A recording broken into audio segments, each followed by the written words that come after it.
وہ کہتے ہیں ایسا ہو نہیں سکتا کہ کوئی بندہ اس طرح کا بھی ہو کہ نہ وہ فرقہ لانچ کرے، نہ وہ مسجد بنائے، نہ مدرسہ بنائے، نہ چندہ بک بنائے، الٹا اپنی جیب سے کھلائے. یہ ہو نہیں سکتا. میں بھی ویسے آپ کے ساتھ ایگری کرتا ہوں، ایسا ہو نہیں سکتا، لیکن ہو گیا جائے. ہاں اور اینڈ ریزلٹ آپ کے سامنے ہے. نہیں آگے چل کے دیکھیں گے وہ کتنا آگے ٹرنا ہے یار. 14 سال ہو گئے نے. نہیں آلے تو دیکھو نا، پتہ نہیں کیا کرے آگے جا کے. یہ پوری زندگی ان کے بڑے علماء مولانا مودودی رحمہ اللہ تعالی کو کیا کیا گالیاں دیتے رہے، یہاں تک کہا کہ ان قریب اس نے دعوی نبوت کر دینا. نعوذ باللہ. مودودی صاحب کے سٹوڈنٹس ان کو کہتے تھے سر کوئی جواب دیں. انہوں نے کہا کہ میں دعوی نبوت کیے بغیر دنیا سے چلا جاؤں گا اور مر کے انہیں جواب دوں گا. اللہ اکبر. سرکار آج مولانا مودودی رحمہ اللہ کو 44 سال ہو چکے ہیں آلموسٹ دنیا سے گئے ہوئے. 1979 میں ان کی ڈیتھ ہوئی تھی. ان 44 سالوں میں تمام مکاتب فکر کا کوئی ایک حق گو عالم بھی پیدا نہیں ہوا جس نے اپنے ان بڑے بزرگوں کے گناہوں کی معافی عوام سے مانگی ہو جو مودودی صاحب کے اوپر یہ جھوٹا الزام لگاتے تھے کہ یہ دعوی نبوت کر کے مرے گا. کم از کم اتنی حیا تو کر لیتے. توفیق ہی نہیں ہوئی. اللہ کی طرف سے توفیق نہیں ملی نا. یہ اس بات کا ثبوت ہے کہ اللہ تعالیٰ نے اس پورے کے پورے طبقے سے ہی اپنا ہاتھ اٹھا لیا ہوا ہے، ورنہ انہیں توفیق ملتی نا. اب تو پریکٹیکلی ثابت ہو گیا نا، لیکن نہیں. اور دوسری طرف مودودی صاحب کو اللہ نے کیا عزت دی ہے. اللہ نے انہیں ڈاکٹر اسرار جیسا ایک روحانی بیٹا دیا، ٹھیک ہے جی، جن کے ذریعے وہ کام جو انہوں نے کتابی شکل میں تفہیم القرآن کی شکل میں کیا تھا، بیان القرآن کے ذریعے ویڈیوز کی فارم میں پوری دنیا کے اندر قرآن کی تفسیر پہنچی.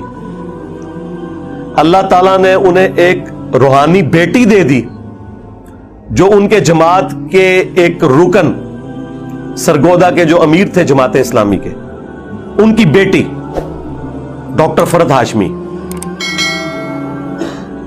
اس ایک بیٹی نے قرآن کی دعوت پوری دنیا کے اندر عام کر دی. تو مودودی صاحب کا فیض تو ماشاءاللہ دنیا میں نظر آ رہا ہے. مجھے تو کسی پرانے بزرگ کا بھی فیض نظر نہیں آ رہا اس فارم کے اندر جو اس طریقے سے مودودی صاحب کا. ڈاکٹر ابو امینہ بلال فلپس جو امریکن سٹیزن تھے، کرسچن تھے، پھر ایتھیسٹ ہو گئے، الٹیمیٹلی مودودی صاحب کا ایک چھوٹا سا کتابچہ انہوں نے پڑھا فائنینشل سسٹم آف اسلام کے اوپر، وہ مسلمان ہوئے. پھر وہ سعودی عرب آئے، عربی میں ڈپلوما کیا، پھر پی ایچ ڈی کی حدیث کی فیلڈ میں. پھر جب 92 کے اندر امریکن فوجیں بلا لی تھی سعودیہ والوں نے صدام حسین سے بچنے کے لیے، اس دوران ان کو انہوں نے ہائر کیا امریکن فوجیوں کے سامنے اسلام کو پیش کرنے کے لیے. کتنے لوگ مسلمان ہوئے، ہزاروں امریکن مسلمان ہو چکے ہیں ابو امینہ بلال فلپس کی دعوت کی وجہ سے. اور وہ خود مسلمان ہوا ہے مودودی صاحب کو دیکھ کے نہیں، سن کے نہیں، ان کی ایک تحریر پڑھ کے.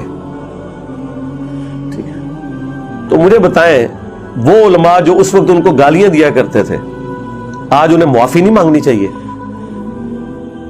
مودودی صاحب کے اپنے بیٹے نے یہ بیان کیا ہے کہ مودودی صاحب اس مسجد میں جمعہ پڑھا کرتے تھے جس مولوی نے اپنے اوپر لازم کیا تھا کہ ہر جمعے کے خطبے میں اس نے مودودی صاحب کو تمام ادبی گالیاں دینی ہیں.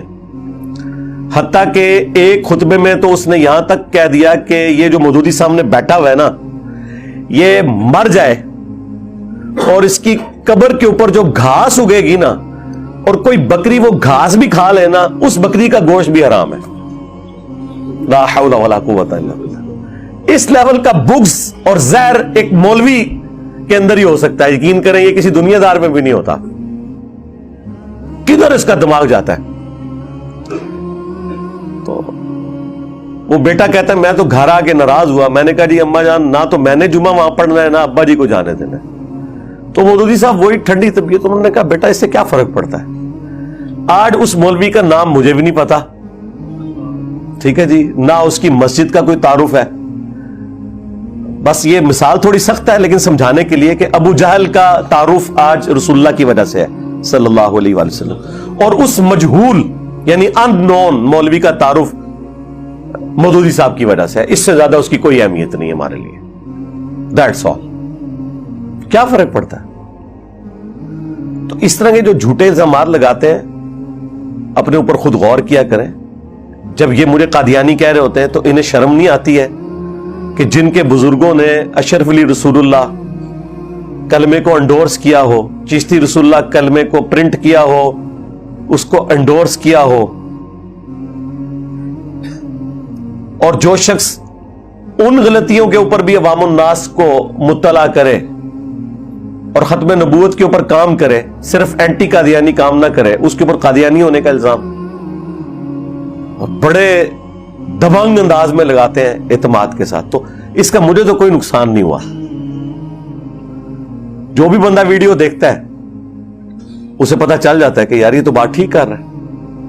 ہمارا تعارف ہی مخالفین کی وجہ سے ہوا ہے زیادہ. ہمارے پاس تو کوئی چندہ بک نہیں تھی, نہ کوئی مدرسہ تھا, نہ مسجد تھی کہ جس میں ہم ہر کارے بھیج کے تو اناؤنسمنٹ کرواتے. مجھے تو کسی مسجد میں کوئی درس بھی نہ دینے دے, ٹھیک ہے, تو مجھے کیا فرق پڑتا ہے. تو اس طرح کی جو حرکتیں کرتے ہیں نا, چونکہ ان کے بڑوں نے اسی طریقے سے کام ڈالا ہوا ہے, وہ یہ سمجھتے ہیں کہ یہ بھی یہ کچھ کرے گا.